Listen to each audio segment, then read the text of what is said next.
मुझे बोलने का अवसर दिया। महोदय, मैं माननीय प्रधानमंत्री जी की नेतृत्व वाली हमारी सरकार सबका विकास, सबका साथ, सबका विकास, सबका प्रयास पर के साथ के सिद्धांत के अनुरूप ही उन्होंने सबका विकास का वित्तीय बजट में प्रावधान रखा है। महोदय, यह बजट समावेशी विकास, गरीबी उन्मूलन, गुणवत्तापूर्ण शिक्षा और आर्थिक सशक्तिकरण को बढ़ावा देने वाला यह बजट है। विकसित भारत के लिए एक मजबूत आधार तैयार करेगा।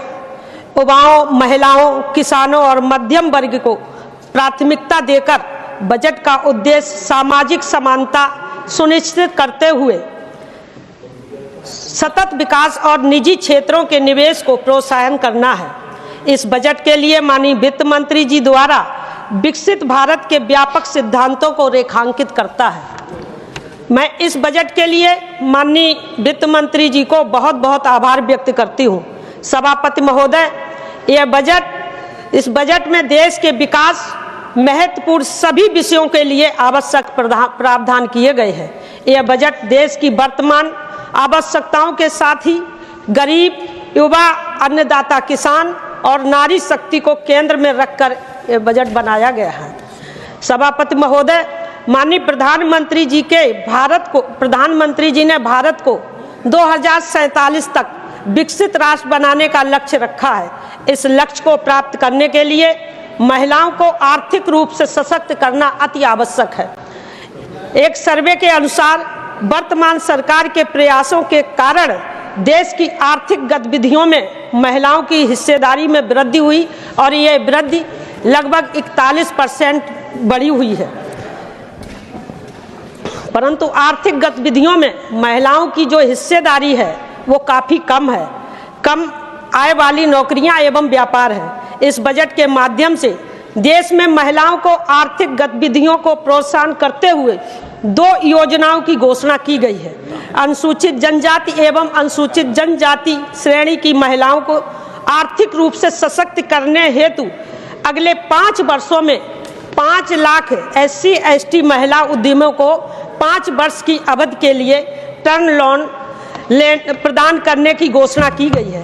अगले 5 वर्षों में इन उद्यमियों को 2 करोड़ रुपए तक का टर्म लोन प्रदान किया जाएगा।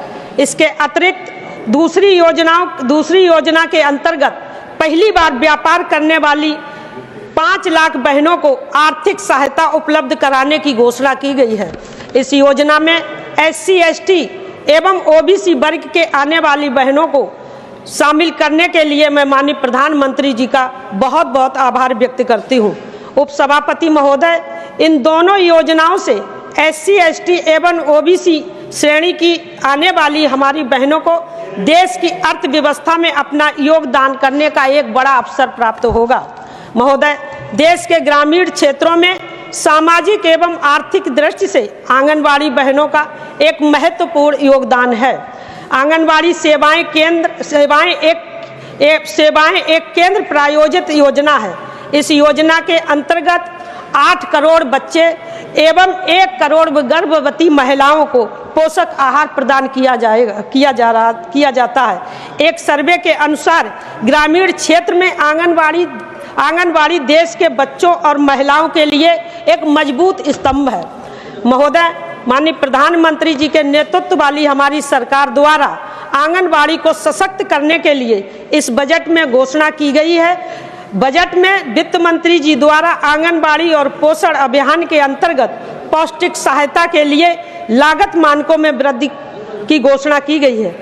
इस घोषणा में आंगनबाड़ी बहनों को आर्थिक सशक्तिकरण के साथ ही गर्भवती महिलाओं को बेहतर पोषक आहार उपलब्ध हो सकेगा। देश की मातृ शक्ति को सशक्त करने की दिशा में की गई इन घोषणाओं के लिए देश की समस्त मातृ शक्ति की ओर से मैं माननीय प्रधानमंत्री और माननीय वित्त मंत्री जी को आभार व्यक्त करती हूँ।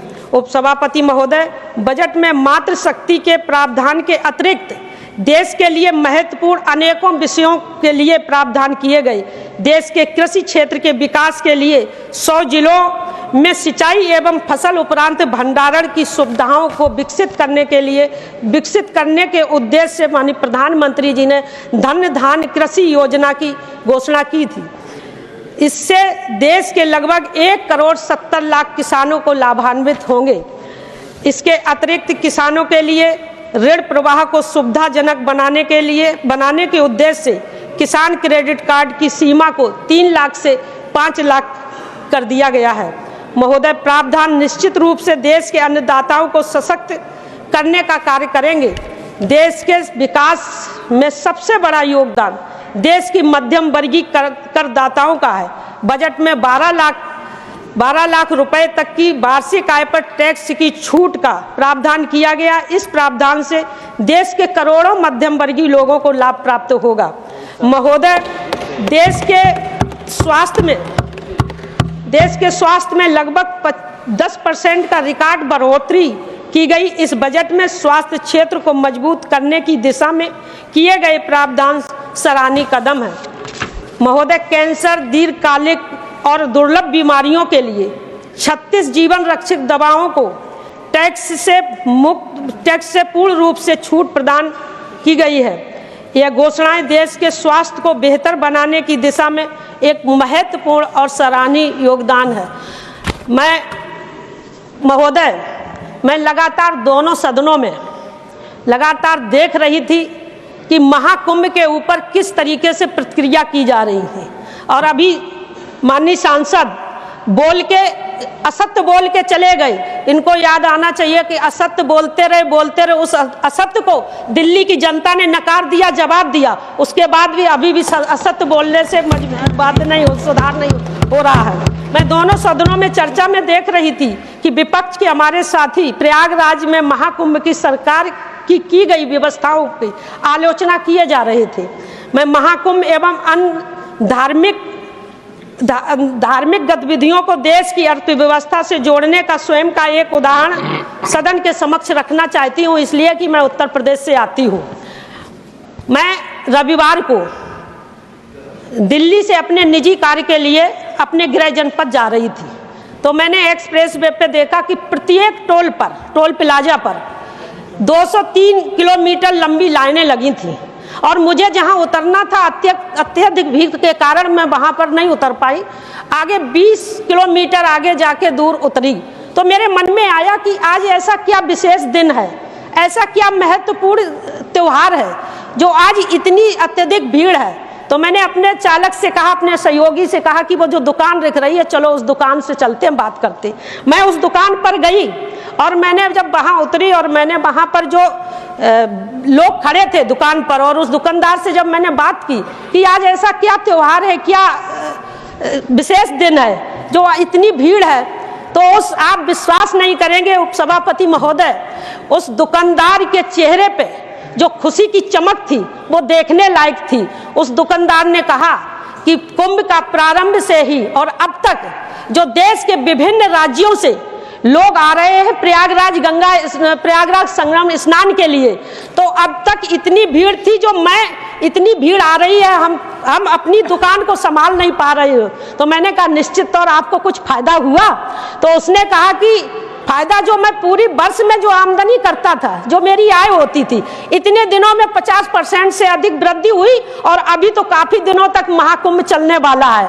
तो मुझे खुशी हुई और आश्चर्य तब हुआ उपसभापति महोदय कि जब मैं अपनी गाड़ी में पेट्रोल डलवाने के लिए एक पेट्रोल पंप पे रुकी, तो जब मैं वहां रुकी तो वहां का पेट्रोल पंप का मालिक मुस्लिम था, और वो मेरी गाड़ी के पास आया और उसने कहा बहन जी बहुत बहुत धन्यवाद। तो मैंने कहा किस बात के धन्यवाद दे रहे? तो मैंने कहा कि बोले आप हमें पहचानी नहीं, मैं आपको जानता हूँ। तो मैंने कहा धन्यवाद किस बात का? उसने कहा कि ये मेरा पेट्रोल पंप, मेरी आमदनी नहीं निकल रही थी, मैं मजबूर था कि पेट्रोल पंप को बंद करेंगे, बस 1 मिनट बंद करेंगे।